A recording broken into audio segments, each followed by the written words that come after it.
Believe it or not, if I would have known what caused this years ago, I could have stopped it, but I didn't know what caused it, and so I didn't stop it. That being said, I'm a guy with a round head and it's easy to maintain, so I'm totally cool with hair loss.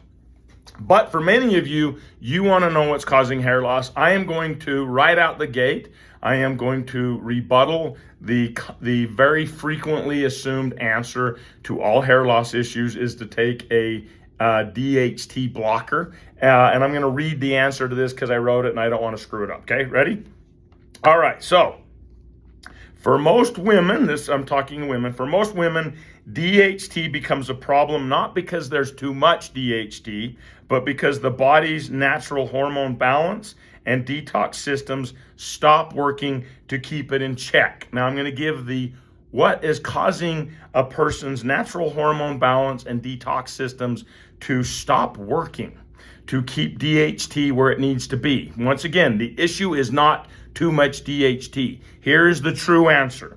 1, low estrogen. I think as women get older, different video, but perimenopause, menopause, that explains why they get low estrogen. But low estrogen is a problem that causes DHT to be a problem that causes hair loss, okay? Number 2, less sex hormone binding globulin. Number 3, more 5-alpha redox. And number 4, liver issues, believe it or not, okay? Which is obviously going to affect detoxification. So the answer that most people have on social media, it's super popular, I know, because I see it all the time in our hair complex ads, is just to go block DHT. And I chuckle because the underlying issue isn't DHT. It's not that for women and it's not that for men, okay? So is it a cause? Sure, but let me jump into the weeds, okay? So you and I can probably agree on the list of issues that cause hair growth. I'm going to cover it, and I am going to mention right out the gate 1 and 2. First is genetics. I'm going to explain that though, because that's just a cop-out. Genetics is 1, DHT sensitivity is number 2, 3 is stress, 4 is medical conditions, 5 is poor diet, 6 is low iron, 7 is your hairstyle practices, and then you have this other bucket, which would be aging, smoking, it would be medications, pollutants in the air, and all that kind of stuff, okay? So why do I say that genetics and DHT sensitivity concepts is a cop-out? Because I could easily say this is genetic for me and it is a DHT sensitivity issue. I can say that. The problem is the science, just like with autoimmune issues, strongly suggests or just says that even though you have that genetic disposition and you have that inclination for DHT sensitivity, unless something pulls that trigger, you're not going to have baldness. It won't happen. Something has to pull the trigger. Just like with autoimmune issues, something has to pull the trigger to make that happen. And I can explain this. There is a lot of men, or I can give an example. A lot of men can have really high DHT levels and they don't go bald. They just don't. And the reason they don't is because nothing pulled the trigger to make them have DHT sensitivity. Even though they had high DHT levels, that trigger was never pulled, and because of that, they never had issues with it. And this same rule applies with a woman with DHT. DHT is only an issue when a woman has issues with hormone balances and when they have liver issues and they're not clearing their hormones, they're not clearing cortisol, they're not clearing pathogens and stuff like that. That causes DHT issues. And in that situation, you go block DHT. But once again, the underlying root cause isn't the DHT, okay? So what causes a person to pull the trigger on genetic disposition and DHT sensitivity?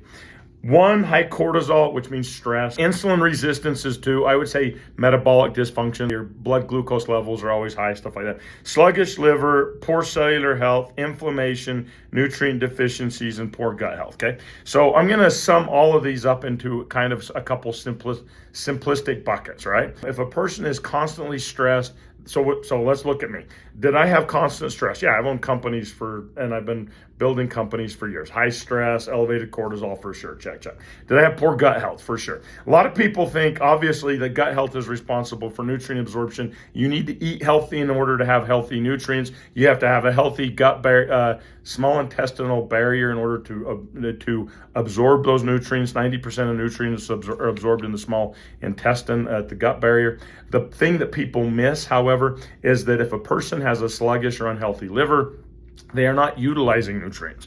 So you can eat healthy and you can have really good gut health. And if you have a very unhealthy liver, you're not going to utilize those nutrients. By the way, we see this all the time. A lot of people, a woman reached out to me this week. I've been helping customer service.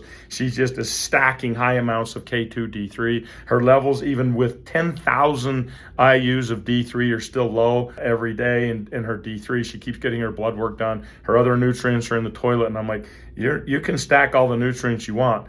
And she's got actually good gut health. She has a really bad, one, she has a very unhealthy liver, which we're trying to address. And two, because she's going through menopause and she has not addressed any of her hormone issues, she's always going to have gut health symptoms. That's just what's going to happen. So this is a real thing. It really happens.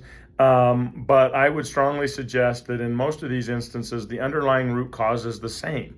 Unhealthy gut causes some systemic inflammation, meaning gut barrier issues. Inflammation causes immune dysfunction. This is all going to cause your whole system to have problems, right?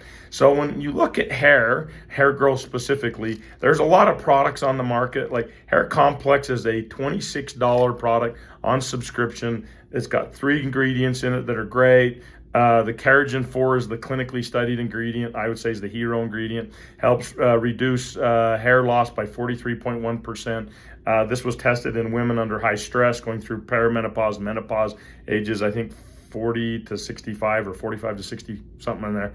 And but it worked extremely well, right? I would say this is primarily for people that are like, they've been losing hair because of hormone imbalances. They get their hormones dialed in and they want to grow their hair back. This is great. In my wife's case, she had really bad Hashimoto's. We put her Hashimoto's into remission. We put her autoimmune issues into remission, and now she takes this and her hair grows great, right? This would apply to all sorts of issues where a person addresses the underlying root cause of why they're losing hair in the first place, and then they want to grow it back. Hair Complex is great. There's obviously very expensive hair supplements that have combinations of various things for hormones and stress and all that, and then they have this nutrient intake thing. That being said, most of them do not address the gut barrier, the liver. They're not addressing like HPA axis dysfunction or cellular health or any of those things, okay? So here's my suggestion. One, right off the top of your bat, if you're just trying to grow thicker hair and you want an affordable way, Hair Complex works very well for most people. That being said, if a person is not seeing results from that, there is a cause. The first one is obviously, we always look to gut health. The gut is going to be the primary driver of inflammation, poor nutrient absorption, all of that stuff. I would strongly encourage you, if you have any gut issues at all, to reach out to customer service and say, hey, can you help me build a protocol for gut health? They'll ask you questions, you answer back. That's the first thing. The second thing is the liver, okay? So I strongly advise people to always go get their hormones tested, especially when they're getting old like me. They get their hormones tested. They do what they can to make sure that they are addressing hormone issues. I don't give a shit what hormone plan you've got. If you not take something very effective for your liver, you are totally screwing up on your hormone strategy. The liver is responsible for activating, processing, and clearing hormones. If you're not addressing liver health as part of that, it's a big problem. So Liver Complex is part of that. The answer I always give in short, just because I'm on limited time, is if a person is like my age, they're north of 35, and they really want to address stuff, we have the burnout kit. So you have Stress Complex, to get right down to it, nervous system, mood. The saffron site in is helping with, it's a gut health product. It's going to help reduce cortisol by 44% in people like women that are perimenopausal, that have elevated cortisol levels. Extremely good for cortisol. Build is our cellular health, super wonder product. NAD+, mitochondrial function, ATP, glutathione levels, oxidative stress, and reduces cortisol. So amazing product. And then we pair it obviously with Liver Complex, because this is also important for clearing cortisol hormones, your HPA axis dysfunction. The burnout kit should be part of whatever the hell you're going to do if you're wanting to actually get to the root cause of why you're having hair issues, skin issues, and nail issues. I hope this helps. Bye.